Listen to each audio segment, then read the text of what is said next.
नमः सिद्धेभ्यः शुद्धात्मने नमः। नमो जुणाणम। सभी को सादर शुद्धात्म वंदन। आज श्रावण शुक्ल एकादशी का यह शुभ मंगल पावन दिवस है और प्रतिदिन प्रसारित होने वाले संदेश में से आज जो संदेश हमें प्राप्त हुआ है वह श्री आत्मानुशासन जी ग्रंथ जो द्रव्यानुयोग का ग्रंथ है उसके आधार से हमें प्राप्त हुआ है। यह बहुत ही सुंदर ग्रंथ जो आचार्य गुणभद्र देव द्वारा लिखा गया है। इसके 221वें नंबर के श्लोक के आधार से यह संदेश आज प्राप्त हुआ है। तो चलिए पहले पढ़ते हैं हम आज का यह संदेश। मायागत यह मायाचरण सघन मिथ्यात्म से है व्याप्त, जिसमें छिपे हुए क्रोधाधिक विषधर रहते सदा अलक्ष्य। इसका क्या अर्थ है कि जिस प्रकार गड्ढे में छिपे हुए क्रोधाधिक भयंकर सर्पों को देख सकते नहीं हम, ऐसे जो मिथ्यात्व रूपी घोर अंधकार वाला माया रूप महान गड्ढा, उससे डरते रहना योग्य है। क्या बताना चाहते हैं आचार्य देव? आचार्य देव कहते हैं कि जिस प्रकार गहरे गड्ढे और अंधेरे गड्ढे में सर्प छिपे रहते हैं, उसी प्रकार माया रूपी गड्ढे में क्रोधाधिक महान दुष्ट सर्प छिपे हैं। कैसे छिपे हैं कि गहरे गड्ढे में कोई भी अगर घातक हो तो वो हमें दिखाई नहीं देगा, चाहे वो सांप हो चाहे कोई और भी हो, है ना। वैसे हमें लगाना क्या है? मिथ्यात्व। तो वो छुपा हुआ जब रहेगा कोई भी चीज़ तो वो हमें दिखाई नहीं देगी, लेकिन वो हमारे लिए घातक है ना। दिखाई नहीं देगी लेकिन फिर भी वो हमारे लिए घातक है।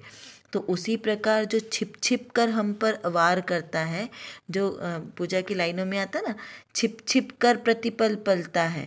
तो क्या छिप छिप कर पलते हैं? क्रोधाधिक कषाय भाव। ये मेरे आत्मा के अंदर ही पलते हैं, क्योंकि बाहर तो कोई क्रोधाधिक नहीं होते। शरीर में तो क्रोधाधिक कषाय उत्पन्न होगी नहीं, होगी तो मेरे आत्म स्वभाव में ही, क्योंकि विभाव रूप परिणाम है मेरे आत्मा का। तो मेरे आत्मा में ही ये क्रोधाधिक जो कषाय भाव है, मिथ्यात्व के भाव हैं, ये छिप छिप कर पलते हैं। खुलेआम नहीं दिखाई देते, क्योंकि बाहर से तो मैं कैसा दिखाई देता हूँ कि मैं आत्मा हूँ। क्रोधाधिक भाव कहीं दिखाई नहीं देते, लेकिन ये आत्मा का सबसे ज़्यादा घात करते। देखो, क्रोध का शायद तो फिर भी दिखाई दे कि जब जीव को क्रोध आएगा तो उसके आँख, नाक, शरीर की क्रियाएं, वो सबसे आपको पता चल जाएगा कि सामने वाले को क्रोध आ रहा है। लेकिन अंतर्मन का क्रोध वो पता नहीं चलता। और उससे ऊपर मिथ्यात्व, जो मिथ्यात्व कैसा है, जो पापों का दादा है, वो दिखाई देता है किसी को दिखाई नहीं देता है कि ये मिथ्यात्व है। चाहे वो कितना भी महान पंडित हो या द्रव्यलिंगी हो, कोई भी हो, उन्हें भी मिथ्यात्व का पता नहीं चलता कि ये मेरा मिथ्यात्व भाव है। तो इस प्रकार वो महादुख रूप है।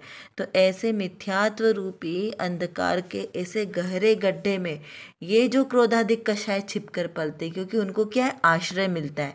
तो वो अंधकार यानी वो मिथ्यात्व का भाव, कि उस मिथ्यात्व रूपी इतने गहन सघन अंधकार में ये छोटे मोटे जीव तो किसी को पता ही नहीं चलते। तो ये इस प्रकार कहा। तो उसी प्रकार माया रूपी गड्ढा, उसी प्रकार मायाचारी किसे कहते हैं? छल कपट धूर्त परिणाम। तो जहाँ पर आर्जव भावों का, मार्दव धर्म का कोई जहाँ अवकाश ही नहीं है, तो वहाँ पर मायाचारी फैलती है। क्योंकि मायाचारी के अभाव में क्या प्रकट होता है? आर्जव धर्म, यानी सरलता प्रकट होती है। तो जिस जीव के अंदर में मायाचारी विद्यमान हो, ऐसे मायाचार जीव के ये भाव और परभाव का भी घात होता है। वो उसकी मायाचारी, छोटी छोटी मायाचारी किसी को पता नहीं चलती, लेकिन फिर भी अपनों के बीच में उसे निंदनीय होना पड़ता है। तो इस प्रकार क्रोधाधिक महा जो दुष्ट है, वो सर्पाधिक को महादुष्ट कहा। देखिए, जो जैसे अत्यधिक दूध में कोई हमने 1000 लीटर का दूध लिया, अगर उसमें छोटा मोटा विष मिला दिया जाए, कुछ 1-2 बूंदे, तो उससे कुछ फर्क पड़ेगा क्या? किसी को दिखाई नहीं देता। तो क्या हम उससे सेवन कर सकते? नहीं कर सकते, क्योंकि वो विष है। विष महादुख रूप है, उससे हमारे प्राण जा सकते हैं। तो यहाँ तो लौकिक में हम कितने चतुर होते हैं कि नहीं, चाहे कितना भी कम मात्रा में विष मिला हो, विष तो विष ही होता है। तो ऐसे ही जो साधर्मी पुरुष होते हैं, जो महा मनुष्य होते हैं, उनके यदि आचरण में थोड़ा सा भी छल कपट, मायाचारी, क्रोध की कषाय या मिथ्यात्व के भाव हो तो वो शोभा नहीं देते, क्योंकि उनके वो महान गुणों को नष्ट कर देते हैं। दूध इतना महान गुणकारी था, लेकिन विष की कुछ ही बूंदें उसके गुणों को नष्ट कर देती है। वैसे ही जो महापुरुष होते हैं, सज्जन पुरुष होते हैं, सज्जन पुरुषों के अंदर में ये थोड़े से भी दुर्गुण महादुराचार है, ये उनका ये लोक और परलोक के गुणों को नष्ट कर देने वाले हैं। जैसे हम उदाहरण में देखते हैं, रावण का मंत्री, रावण के मंत्री जो मारीची थे नाम के, उनको क्या कहा गया कि तुम जाके छल कपट से एक स्वर्णमयी मृग का रूप धारण कर लो, है ना। और उसने क्या किया, स्वर्णमयी मृग का रूप धारण करके सीता जी के सामने चले तो गए, लेकिन किया तो मायाचारी से, छल कपट से, तो उनको निंदनीय होना पड़ा लोक में। जब उनका भेद खुला तब उनके लोक में निंदा हुई। और इसी प्रकार राजा युधिष्ठिर किस में प्रसिद्ध थे, सत्यवादी, धर्मनिष्ठ, धर्मपरायण के नाम से जो प्रसिद्ध थे, वो जब युद्ध हुआ हरिवंश का के साथ, जब कौरव पांडवों का युद्ध हुआ, उस समय क्या किया उन्होंने, उनका जो कभी असत्य वचन नहीं बोले, उन्होंने क्या बोला, अश्वस्थामा मारा गया, अश्वस्थामा हतः नरो व कुंजरो व न जानामि।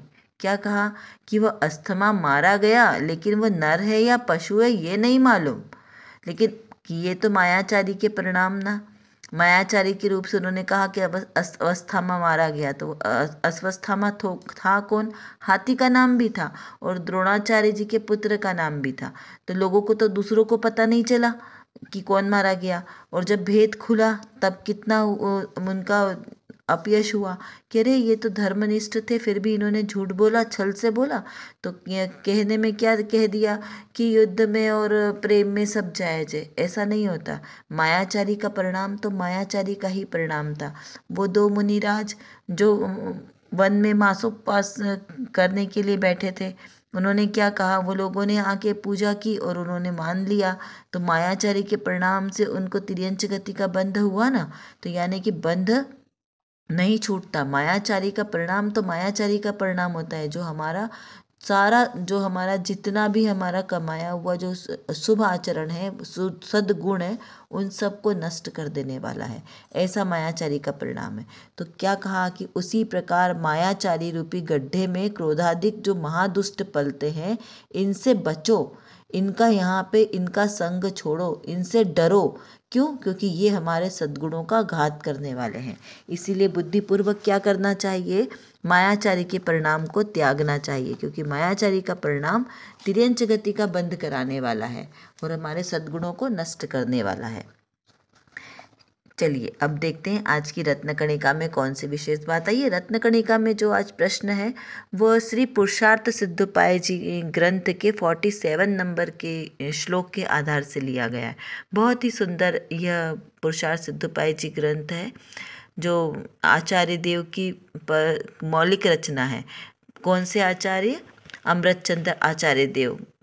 तो चलिए पढ़ते हैं, पहले इसका मूल गाथा पढ़ते हैं। हिंसा का अर्थ तो घात करना है, पर जीव के प्राण का घात किए बिना हिंसा कैसे कही जा सकती है? इसका उत्तर स्वरूप यहाँ पर श्लोक कहा है।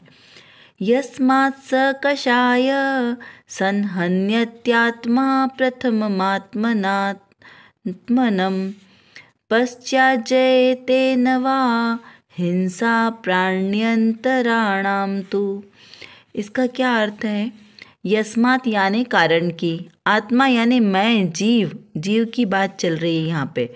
स कषाय सन यानी कषाय भाव से युक्त होने से, प्रथमम यानी पहले, आत्मना यानी अपने से ही, आत्मा नाम यानी अपने को ही, हंति यानी उसका हन्ना यानी घात करना, तुम यानी और, पश्चात यानी पीछे, भले ही, पश्चात जायते मतलब पीछे जाते ही, प्राण्यंतराणाम यानी कि दूसरे जीवों की हिंसा, जायते यानी हो जाए अथवा ना हो जाए, तो भी हिंसा तो है। क्यों?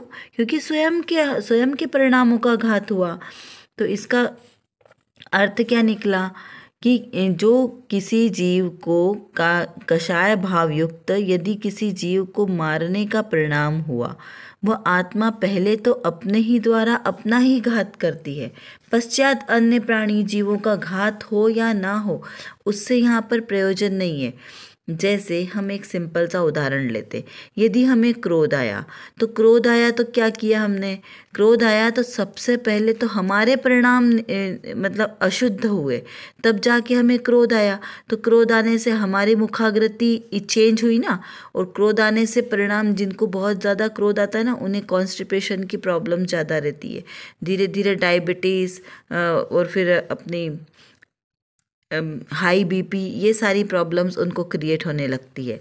तो इससे मतलब सबसे पहले तो उनका शारीरिक नुकसान भी हुआ, और परिणामों की अशुद्धता के कारण उनको कितने सारे मतलब ना कि पाप कर्म प्रकृतियों का बंध हुआ। क्रोध, एकमात्र क्रोध करने से। क्यों? क्योंकि अपशब्द निकले, आपके चेहरे के हाव भाव निकले, फिर आपने किसी जीव को भाव से मारा और द्रव्य से मारा, क्योंकि राग द्वेष की उत्पत्ति होगी ना। तो राग द्वेष के उत्पत्ति से कितनी सारी कषायों का बंध हुआ। तो पहले तो वो जीव का स्वयं ही घात हुआ। फिर यदि उसने सोचा कि मैं सामने वाले को गरम गरम लोहे के गोले से मारूं, तो उसने क्या किया? सामने वाले को गरम लोहे के गोले से मारने के कारण उसको पहले तो गोला खुद स्वयं को उठाना पड़ेगा, तो पहले तो स्वयं का हाथ जलेगा, फिर वो उस गोले को फेंके और सामने वाले को लगे या न लगे वो तो सामने वाले की किस्मत है ना, लेकिन स्वयं का तो हाथ जला ना। ठीक उसी तरह जब जीव स्वयं कषाय करता है तो पहले स्वयं के परिणाम खराब होते हैं, फिर सामने वाले के परिणाम खराब हो या ना हो उससे कोई प्रयोजन नहीं है। क्योंकि सामने वाला अगर ज्ञानी होगा तो वो क्या समझेगा कि अरे इसने क्रोध किया तो क्रोध तो मुझे लगता ही नहीं, मैं तो ज्ञान स्वभावी आत्मा हूँ, तो उसने तो आपका क्रोध लिया ही नहीं, तो उसको कोई फर्क नहीं पड़ा। यदि आपने उसको चाटा भी मार दिया तो उसने क्या सोचा कि ये चाटा तो शरीर को लगा, मुझे तो लगा ही नहीं, तो उसने तो वहाँ पर भेद ज्ञान कर लिया। तो हमारे मारने का कोई औचित्य नहीं हुआ, तो उसको तो कुछ हुआ नहीं हुआ, उसके अपने पाप पुण्य प्रकृतियों का खेल है, लेकिन हमारा स्वयं का नुकसान हो गया। इसलिए कहा कि पहले तो स्वयं का ही घात होता है, फिर बाद में किसी का घात हो या ना हो, लेकिन पहले जीव स्वयं का घात करता है। जैसे कि जीव के कषाय भाव से युक्त होने से प्रथम वह अपना ही घात करता है, बाद में किसी दूसरे का घात हो या ना हो वह अलग बात है। जैसे हिंसा को तो घात करना कहते हैं ना, हिंसा का मतलब किसी जीव को मारना, सताना, दुख देना, है ना। ये तो हुआ द्रव्य हिंसा। और भाव हिंसा किसी जीव के प्रति यानी प्राणी मात्र के प्रति राग द्वेष भावों की उत्पत्ति होना, इसे भाव हिंसा का। किसी जीव के प्रति आपने मन में भी राग द्वेष उत्पन्न कर दिया तो यहाँ पर राग और द्वेष दोनों की बात आ गई है। राग द्वेष और तीसरा मोह भी लगा लेना। मोह राग द्वेष अधिक भावों की उत्पत्ति होना ही हिंसा है। क्यों? क्योंकि मोह महा दुख रूप है। फिर क्रोध विधान मत करियोग, ये क्रोध सज्जन का सर्वस्व नष्ट करने वाला है। तो चाहे क्रोध के भाव हो, चाहे मतलब द्वेष के भाव हो, चाहे राग के भाव हो, क्योंकि मोह रूपी मदिरा जीव को अनादि काल तक घुमाती रहती है। तो ये दोनों ही बहुत ही हानिकारक है। तो इस प्रकार दोनों ही परिणाम आत्मा का घात करने वाले, किसी दूसरे का नहीं। तो इसे कहा आत्मघात। यहाँ पे आत्मघात, स्वयं के परिणामों को घात करना, आत्मघात कहा। द्रव्य से तो हम देखते हैं कि कितने लोग आत्मघात करते हैं। अभी अभी रिसेंट में कितनी घटनाएं घटती रहती है। तो जीव आत्मघात कब करता है? जब उसको अपने स्वभाव का ज्ञान नहीं है कि मैं ज्ञाता दृष्टा आत्मा हूँ, जिसने जिनवाणी नहीं पढ़ी, स्वाध्याय नहीं किया, जैन धर्म के संस्कारों को नहीं अपनाया, वही जीव आत्मघात करते हैं। चाहे वो कुल से तो जैन कुल में जन्म लिया है, लेकिन जिनवाणी से उनका कोई समागम नहीं हुआ, जिनवाणी से उनका परिचय नहीं हुआ, वही जीव आत्मघात करते हैं। जो जीव नित्य जिनवाणी पढ़ता है, स्वाध्याय करता है, उसे अपने परिणामों को संभालने की ताकत आती है। क्योंकि ये बाहर के जो जितने भी अनुकूल प्रतिकूल परिस्थितियाँ दिखती है, इससे मेरे आत्मा का कोई प्रयोजन नहीं है। ये तो पूर्व में किए कर्मों का फल है। जो अभी वर्तमान में हम अपने कर्म कर रहे हैं उसका फल मिलेगा हमें। तो वर्तमान में यदि आपने आत्मघात किया तो 6 शहरों को मारने के इतना पाप लगता है। कितना? 6 शहरों में जितने लोग रहते हैं उतने सब जीवों को मारने का इतना पाप लगता है, एकमात्र अपनी आत्मघात करने का, सुसाइड करने का परिणाम। तो सोचो कितना पाप का बंध लेकर जा रहे हैं। और जो जीव सुसाइड करता है वो बहुत अधिक आर्तरौद्र परिणामों से अपने प्राण त्यागता है। कोई खुशी खुशी आत्महत्या नहीं करता है। तो वो जो जो स्वयं के प्रति इतने आर्तरौद्र परिणाम है, उससे कुगतियों का बंध होता है। तो ऐसा ऐसा क्यों कार्य करना? और उसके पीछे जो लोग आत्महत्या करते हैं उसके पीछे पूरे परिवार वालों को 6 महीने का सूतक लगता है। नॉर्मल कोई इंसान मरता है तो उसके लिए 10 दिन 13 दिन का सूतक है, लेकिन आत्मदाह करने वाले के लिए 6 महीने का सूतक है। तो सोचो कितना पाप करके जा रहे हैं। हमारे परिवार वाले इतने 6 महीने तक धर्म से वंचित रहे, तो ये पाप और उस पे और बोका, नीम और ऊपर से करेला और ऊपर से नीम चढ़ा, इस प्रकार से हो गया। तो इस प्रकार आत्मघात कभी नहीं करना चाहिए। अरे ये परिस्थितियां तो क्षण मात्र की आएगी और निकल गई। इसके लिए हमारे इतना अमूल्य जो मनुष्य भाव मिली है, मनुष्य देह, सुकूल योग मिला है, सब चीज़ें हमें पूरी 5 इंद्रियां अच्छी मिली है, उसके बाद भी हमें अपना कल्याण नहीं करने का भाव आ रहा है। जिनवाणी सुनो, जिन शासन के मार्ग पर चलो तो सहज ही सारी परेशानियां दूर हो जाएगी। यहाँ पर क्या कहते हैं आचार्य देव कि हिंसा तो घात करने को कहते हैं, परंतु घात 2 प्रकार का होता है। 2 प्रकार का कैसा? एक तो आत्मघात और दूसरा परघात। आत्मघात मतलब अपने ही स्वभाव का घात कर देना, और दूसरा किसी दूसरे व्यक्ति को घात करना। तो यहाँ दोनों में अलग अलग भाव है। जब इस आत्मा ने कषाय भाव से परिणमित करके अपना बुरा किया, स्वयं का बुरा किया, तो उसे कहा आत्मघात।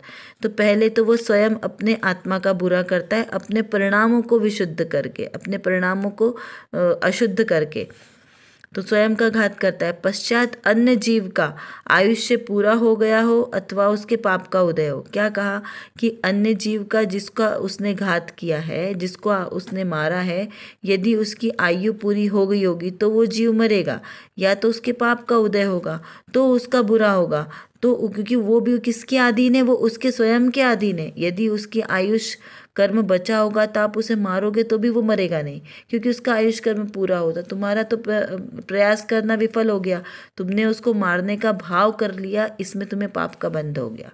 क्या कहा? तुमने सामने वाले को मारने का भाव किया तो पाप का बंध पहले तो तुम्हें हुआ है।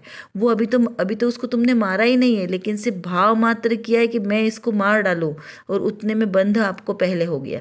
और उसको उसको उसको लगे या ना लगे, ये उसके पाप पुण्य का खेल है। यदि उसका पुण्य का उदय होगा तो आपने उसको मारने का भाव कर लिया, बंध आपको बन गया, लेकिन उसको गोली लगेगी नहीं, उसको छू के साइड से चली जाएगी, वो बच जाएगा, लेकिन आपको पूरा उसको मारने का भाव बन गया।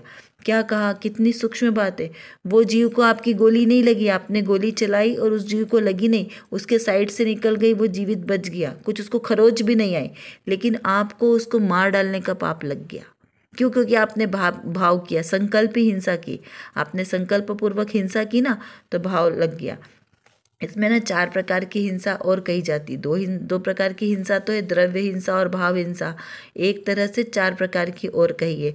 संकल्पी हिंसा जो संकल्प पूर्वक ली जाती है, घरेलू हिंसा यानी आरंभी हिंसा जो हम घर गृहस्थी के कार्यों में जो हमसे हिंसा होती है, भोजन बनाना, पानी छानना, इन सब में।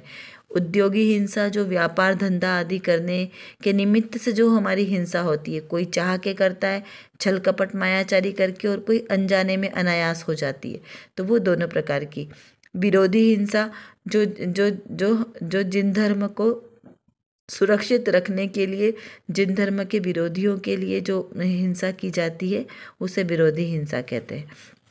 इस प्रकार की 4 हिंसा में सबसे ज़्यादा खतरनाक हिंसा है संकल्पी हिंसा, जो संकल्प पूर्वक किसी का घात करना। अनायास हम देख देख कर चल रहे हैं, लेकिन फिर भी अगर हिंसा हो गई, जैसे हम घर में साफ सफाई करते हैं, झाड़ू लगाते हैं, जाले निकालते हैं, तो जाले निकालना क्या है? वो जीवों की हिंसा हुई ना। वो बेचारा किसी का घर है, वो छोटी सी मकड़ी का घर है, स्पाइडर का, और वो कितनी छोटी और नाजुक होती है, उसको हमने बिना देखे साफ कर दिया क्योंकि हमें घर में सफाई चाहिए, लेकिन उस जीव को दुख हुआ, उस जीव का घात हुआ, तो वो हिंसा की कैटेगरी में आया, उसका पाप लगेगा। ऐसा नहीं कहलाएगा। कह रहे तो क्या हम घर को गंदा रखें, तो हम घर में की सफाई नहीं करें? यहाँ पर ये लॉजिक नहीं लगता। यदि आपको घर की सफाई करनी है तो आपको रोज़ झाड़ू ऐसी लगानी है कि आपके घर में कभी जाले ही ना लगे, आपको किसी के घर को तोड़ने की आवश्यकता नहीं पड़े, ऐसी घर में सफाई करो। और यदि ऐसी घर में सफाई नहीं करते तो बहुत करुणापूर्वक उनको हटाना चाहिए। जब देखो अष्टमी चतुर्दशी के दिन कभी जाले नहीं निकालो, मतलब ये हमारा यत्नाचार है। यदि हमने यत्नाचार पूर्वक घर में साफ सफाई की तो उसमें हिंसा का दोष कम है। और यदि अयत्नाचार पूर्वक आपने घर में सफाई की है तो उसमें आपको ये सब जीवों को मारने का दोष लगेगा। यहाँ पे हिंसा में कोई बचता नहीं है। ये जिन शासन है, ये पोपाबाईनु राज्य नथी, ऐसा गुरुदेव श्री कहते हैं कि पोपाबाईनु राज्य नथी। यहाँ हर एक क्रिया का परिणाम का आपको फल लगेगा। यदि आपने हिंसा की, आपके भाव में उस जीव को बचाने का भाव नहीं है तो आपको पूर्णतः वहाँ पे हिंसा का दोष लग गया। यदि आपके परिणामों में जीव को बचाने का भाव है कि नहीं, ये कहीं मेरे से किन जीवों की हिंसा ना हो जाओ, मैंने झाड़ू लगाई, मैंने पोछा लगाया, इसमें कोई भी जीव, कोई चींटी अनायास से मर ना जाए, क्योंकि बहुत सारे सूक्ष्म जीव हमें दिखाई नहीं देते, तो उनसे हमारा घात न हो, ऐसा आपने देख देख कर अगर झाड़ू पोछा लगाया है, फिर भी अनायास कोई जीव उसमें आके मर जाता है तो आपको दोष नहीं लगेगा, क्योंकि आपने देख देख के किया है। लेकिन फिर भी आपकी दृष्टियों से ओझल होकर यदि कोई जीव, सूक्ष्म जीव मर गया तो आपको दोष नहीं लगेगा। लेकिन यदि आपने बिना सोचे समझे, बिना जाने यदि आपने साफ सफाई की और उसमें कोई जीव मरे भी नहीं, लेकिन फिर भी आपको दोष लगेगा। कोई जीव मरा नहीं है फिर भी दोष लगेगा। क्यों? क्योंकि आपका प्रयोजन उनको बचाने का नहीं था, आपने देख समझ कर नहीं कार्य किया, इसलिए आपको अयत्नाचार यानी सावधानी से रहित होने का दोष लगेगा। और सावधानी पूर्वक आप कोई भी कार्य करते हैं पाप से बचने के लिए तो आपको उसका पुण्य का फल लगेगा, और नहीं करते हैं तो पाप लगेगा। इस प्रकार से ये बहुत ही सुंदर जिन शासन के नियम है जिनको प्रत्येक प्राणी को आत्मसात करना चाहिए। यदि उसको संसार शरीर भोगों से विरक्ति हो रही है, यदि उसे लग रहा है कि संसार में दुख है, मुझे ऐसी छोटी क्षुद्र पर्यायों में जन्म नहीं लेना है, मुझे मोक्ष जाना है, जिसकी ऐसी श्रद्धान है जिसे, उन सब जीवों को ये यत्नाचार सहज ही पलता है, किसी को बताना नहीं पड़ता। क्यों? क्योंकि जिसे संसार शरीर भोगों से भय लग रहा है कि नहीं, मुझे अब और संसार नहीं चाहिए, मुझे अब अपना कल्याण करना चाहिए, वो सहज ही उन सब चीज़ों से बचेगा। देखिए, जैसे यदि कोई जीव, ये जो, क्योंकि देखो घात होना और नहीं घात होना ये सब अपने अपने परिणामों का फल है, क्योंकि प्रमाद सहित जीवों को दोष लगेगा और प्रमाद रहित होने से उसे दोष नहीं लगेगा। देखो आचार्य कल्पटोटरमल जी ने भी बहुत सुंदर दृष्टांत बताया कि हिंसा प्रवृत्ति में प्रमादचर्या मूल है। तो प्रमादचर्या के कारण ही हिंसा होती है। यदि जिस जीव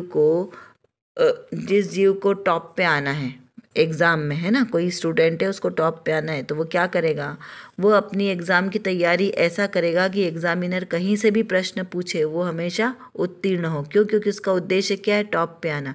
ऐसे ही जिन जीवों को मोक्ष मार्ग में जाना हो वो प्रत्येक प्रसंग में, हर एक प्रसंग में छोटी छोटी सी भूलों को बुद्धिपूर्वक, सावधानी पूर्वक देखेंगे कि किन किन जीवों के किन किन परिणामों से उन्हें पाप का बंध हो रहा है, तो उन परिणामों से वो अपने आत्मा को वहाँ से विरक्त रखेंगे और स्वयं ज्ञाता दृष्टा स्वभाव के साथ अपने आत्मा को आत्मसात करेंगे, जिससे उन्हें आगामी बंध ना हो। इस प्रकार से परिणति चलेगी। चलिए अब कुछ प्रश्नों के माध्यम से थोड़ा सा चिंतन करते हैं। मिथ्यात्व को किसके समान बताया है? विचार कीजिए। हिंसा किसे कहते हैं और कितने प्रकार की होती है हिंसा, किन किन परिणामों से हिंसा होती है, इस सब का विचार कीजिए। जीवन में, अपने दैनिक जीवन में विचार करें कि हमसे कहाँ कहाँ पर हिंसा प्रवृत्ति हो रही है प्रमाद के कारण। उन सब पॉइंट को देखकर उसका प्रायश्चित प्रत्याख्यान करें और आगे इस प्रकार हिंसा ना हो ऐसी सजगता रखें। आत्मघात और परघात क्या है, इसका चिंतन करें। हिंसा के पाप का त्याग करने मात्र से कौन कौन से पापों से दूर रहा जा सकता है, इसका विचार बहुत सूक्ष्मता से करें। देखिए, एक हिंसा मात्र में 5 पाप गर्भित है और एक हिंसा नहीं करने का नियम लेने से, यानी अहिंसा व्रत को पालन करने से 5 पापों से निवृत्ति हो जाती है। किस प्रकार से, इसका विचार करना है आपको।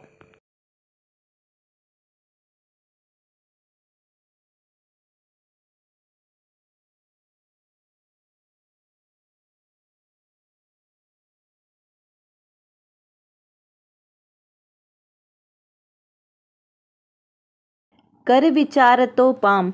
हम जितना विचार करेंगे उतना ही हमारा विषय क्लियर होगा, क्योंकि हमारे पास समय की कमी है और जानना बहुत ज़्यादा है। और किसको जानना है? अपने ही ज्ञायक स्वभाव को जानना है। तो जब तक हम अपने इस ज्ञायक स्वभाव को नहीं जानेंगे तब तक हमारा कोई भी कार्य सिद्ध नहीं हो सकता। तो एकमात्र जो मेरे अंदर मतलब मेरे आत्म स्वभाव में जो ज्ञान नाम का विशेष गुण है, इस गुण को एकमात्र अपने ज्ञायक स्वभाव को जानने में लगाएं तो निर्विकल्प दशा की प्राप्ति होगी। और इस निर्विकल्प दशा के ही आश्रय से हमें शाश्वत सुख की प्राप्ति होगी। तो वो शाश्वत सुख हमें प्राप्त हो, इसीलिए पुरुषार्थ करना आवश्यक है। उसके लिए व्यवहार से तो सच्चे वीतरागी देवशास्त्र गुरु का आश्रय लेना योग्य है, और निश्चय नय से मेरी निज शुद्धात्मा का आश्रय लेना ही सर्वश्रेष्ठ उपाय है। अभी के लिए बस इतना ही। विशेष चर्चा हम आगे की कक्षाओं में करेंगे। तब तक हम अपने आत्मस्वरूप को जानें, पहचानें और उसी में लीन रहें। इसी विशेष मंगल भावना के साथ आप सभी को सादर जय जिनेंद्र।